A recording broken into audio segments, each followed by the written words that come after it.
চারিদিকে বিশাল জলরাশি, আর এই বিশাল জলরাশির বুকে দূরে বিচ্ছিন্ন এই গ্রামগুলোকে দেখলে যেন মনে হয় সাগরের বুকে ছোট ছোট দ্বীপগুলো যেন ভাসছে। দিগন্ত বিস্তৃত জলরাশির বুকে ভাসতে অনেক প্রকৃতি প্রেমিকই ভিড় জমান এই অঞ্চলে। বর্ষায় এই রূপলী নদীগুলোই ফুঁসে ওঠে, দুই তীর ঝাঁপিয়ে প্লাবিত করে সমগ্র অঞ্চল। নিকলি হাওরের কথা তো আপনারা সবাই শুনেছেন। মৌসুমকালে নিকলি হাওর দেখতে কে যায়, কিন্তু আমার ক্ষেত্রে হয়েছে উল্টোটা। পরিবারের সবার সময় এবং সবকিছু ম্যানেজ করে আমরা গিয়েছিলাম শুকনো মৌসুমে। আজকে আমি আপনাদের সাথে শেয়ার করতে যাচ্ছি ঢাকা থেকে কিশোরগঞ্জের নিকলি হাওরে আমার যে শর্ট ট্রিপটা ছিল সেই ট্রিপটাই আমি শেয়ার করতে যাচ্ছি।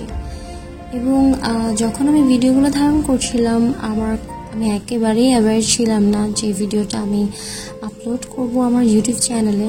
কিন্তু এখন নিকলি হাওর এত ট্রেন্ডি একটা ডেস্টিনেশন হয়ে গেছে এবং মৌসুমকালে আমরা যেভাবে নিকলি হাওরে মানুষজনদেরকে যেতে দেখছি এবং এটা অনেক সুন্দর একটা ভ্রমণের জায়গা হিসেবে বিবেচিত ইতিমধ্যে হয়ে গেছে।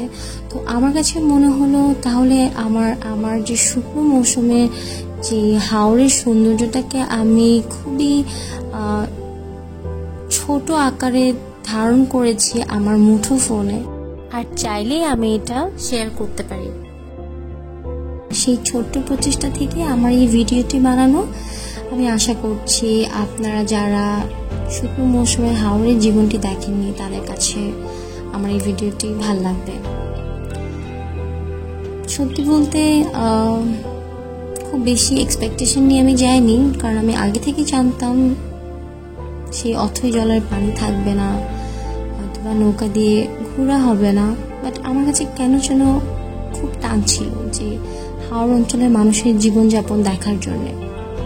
কতটুকু জানতে পেরেছি, দেখতে পেরেছি, অনুভব করতে পেরেছি সেটা হয়তো বা আপনাদেরকে ভাষায় প্রকাশ করতে পারবো না, বাট আমার কাছে ভালো লেগেছে।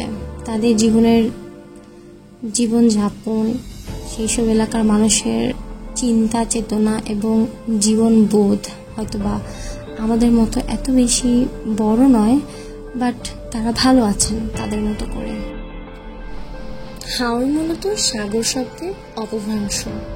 দিগন্ত বিস্তৃত জলরাশি সাগরের বিশালত্বের কথা মনে করিয়ে দেয়। ইটনা, অষ্টগ্রাম এবং মিঠামান উপজেলার সমগ্র অঞ্চল, তারাল, বাজিতপুর, নিকলি এবং ভৈরবপুর উপজেলার কিছু অংশ নিয়ে এই হাওর অঞ্চল গঠিত।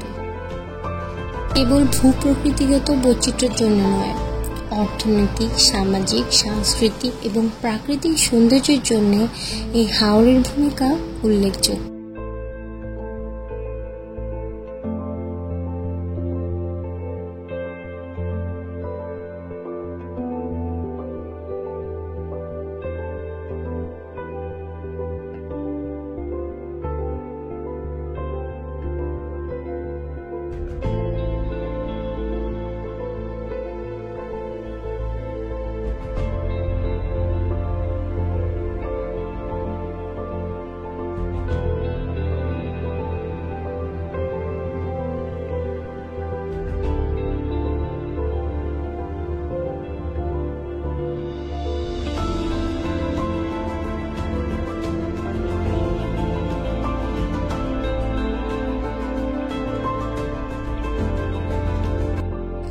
বেলা শেষে চমৎকার কিছু অনুভূতি নিয়ে যাবার সময় কবিতার কয়েকটি লাইন মনে পড়ে যাচ্ছে। চির অপরূপ বাংলার রূপ দেখে যাও এসে বিশ্ব, জল সমতলে সাজানো অপরূপ বিধাতার আঁকা দৃশ্য। আশা করছি সবাই ভালো থাকবেন, আমার জন্য দোয়া করবেন। ধন্যবাদ পাশে থাকার জন্য।